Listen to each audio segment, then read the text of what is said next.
So hey guys, welcome back to my YouTube channel.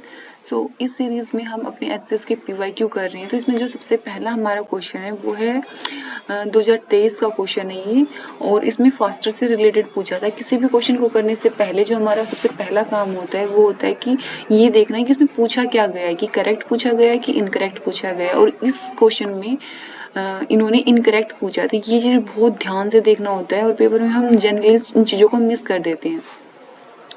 Okay, तो इसमें जो first statement दी गई है वो फास्टर से रिलेटेड है कि इसको लॉन्च किया गया था 2021 में बाय द सुप्रीम कोर्ट। तो ठीक है, ओके, हमने मान लिया। नेक्स्ट इसने बोला है it was created for the transmission of the e authenticated copies of the judgments final orders interim orders to the concern court tribunals for the due compliance. Okay, काफ़ी जनरल सी statement है। Next इसने दिया इसका aim, it aim at cutting the delay in transmission of the orders passed by the court and consequent delay in the release of the under trial person, accused and the convicted persons. Okay, next इसने इसकी full form बोली है, it stands for faster and the safe transmission of the electronic record. Fast भी होना चाहिए और वो safe भी होना चाहिए। ओके, देखने पे जो स्टेटमेंट है काफ़ी सही लग रही है ना हमें, बट इसमें अगर हम कैच क्या दिया गया है, देखो सेकंड स्टेटमेंट बहुत जनरल है, हम इसको डिनाई नहीं कर सकते, तो इसलिए जो सेकंड स्टेटमेंट होगी वो करेक्ट होगी। अगर सेकंड स्टेटमेंट करेक्ट है इसका मतलब क्या हुआ कि हमारा फर्स्ट भी नहीं हो सकता आंसर, और हमारा आंसर सेकंड भी नहीं हो, सॉरी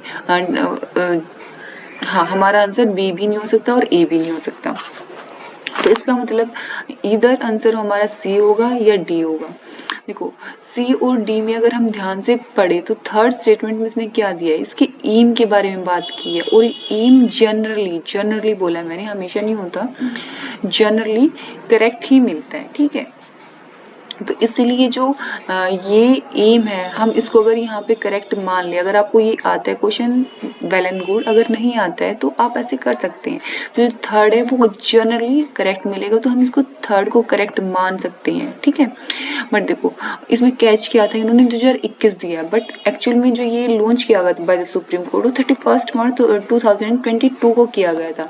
इसीलिए जो हमारी ये फर्स्ट स्टेटमेंट है ये ही इन्होंने इनकरेक्ट बना दी है। ठीक है, तो इसका मतलब क्या हुआ कि हमारा आंसर, अगर हमें इतना ही नहीं पता कि कौन सा ठीक है कौन सा गलत है, तो फिर तो हमारा ए और डी से आंसर होना चाहिए था, बट हमें पहले ही पता है कि ए तो आंसर होगा नहीं क्योंकि सेकंड तो करेक्ट हो सकता है।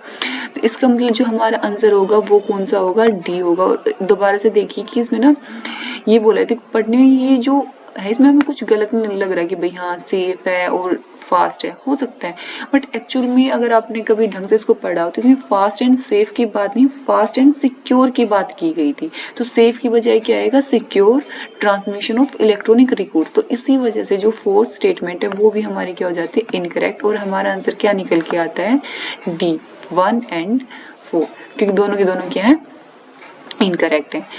Same on the similar lines हम अपना सेकंड क्वेश्चन को करते हैं। सेकंड क्वेश्चन में सॉरी हाँ, तो सेकंड क्वेश्चन में क्या बोला गया है, इसको एक बार मैं कर देती हूँ साफ। ओके हाँ, तो इसमें एक स्कीम से रिलेटेड क्वेश्चन है ये, जो कोविड के टाइम पे थी। Loan guaranteed scheme for Covid affected sectors with a corpus of 2000 crore. Okay, was launched in 2021। Again इसने लॉन्च की बात की है। For providing credit guarantee coverage to lending institute for the loans to project under the health care sector. ठीक है, तो काफ़ी सारे फैक्ट दिए, हम नहीं कह सकते कि ठीक है या ठीक नहीं है। ठीक है, नेक्स्ट दोबारा से हमने, जैसे कि मैंने आपको बताया था कि हमने ये देखना है कि ये स्टेटमेंट क्या पूछा, करेक्ट कि इनकरेक्ट। तो यहाँ पे क्या पूछा गया, करेक्ट के बारे में पूछा गया। ठीक है, अब आप ध्यान से देखना कि सेकंड में इन्होंने क्या पूछा, the scheme provide credit guarantee of 50% to all green field. जितनी भी ग्रीन फील्ड है, काफ़ी एक्सट्रीम बोल रहे हैं इन्होंने, सभी ग्रीन फील्ड प्रोजेक्ट्स को 50% देगी, और 75% कहाँ पे करेगी, वो ब्राउन फील्ड प्रोजेक्ट्स की, to be set up at the centre other than metropolitan cities, जो मुझे काफ़ी एक्सट्रीम लगी। ठीक है, बट अब देखो थर्ड और फोर्थ को आप थोड़ा सा ध्यान से पढ़ना, क्योंकि मैंने इसको ऑलरेडी एनालाइज कर लिया, तो मुझे पता है कि यहाँ पे कैच है। अगर आपने नहीं किया तो आप ये देखना, थर्ड में क्या बोला है, for aspirational district the guarantee cover will be 50% for both brown field expansion and green field expansion. Okay, next इसने बोला कि एस्पिरेशनल डिस्ट्रिक्ट के लिए guarantee cover will be 75% for both brown field expansion and then green field project. इसने correct के बारे में पूछा। आप ये देखिए, सबसे पहले आपको कुछ नहीं पता, आप थर्ड एंड फोर्थ स्टेटमेंट को पकड़ो। यार देखो, थर्ड फोर्थ स्टेटमेंट आपको एग्जैक्ट नहीं दिख रही, कुछ भी अलग है एक्सेप्ट ये जो डेटा दिया गया है। अगर हम इस डेटा को छोड़ दें, यूं सिमिलर लाइंस है, तो इसका मतलब क्या हुआ, इसका सीधा सीधा मतलब ये होता है कि दोनों स्टेटमेंट तो एक साथ नहीं हो सकती। या तो हमारी थर्ड स्टेटमेंट करेक्ट है या फोर्थ है। अगर दिया है तो एक तो करेक्ट होगी, अगर करेक्ट होगी तो दोनों की दोनों तो नहीं है, तो जो हमारा आंसर सी होगा वो तो नहीं हो सकता, क्योंकि इन्होंने तो यहाँ पे थर्ड और फोर्थ दोनों को करेक्ट माना है। अब जो थर्ड और फोर्थ में से अगर एक करेक्ट है तो इसका मतलब क्या हुआ कि हमारा जो आंसर होगा वो बी और डी में से कोई एक होगा। अगर बी और डी में से होगा इसका मतलब हमारा जो आंसर है वो ए भी नहीं होगा।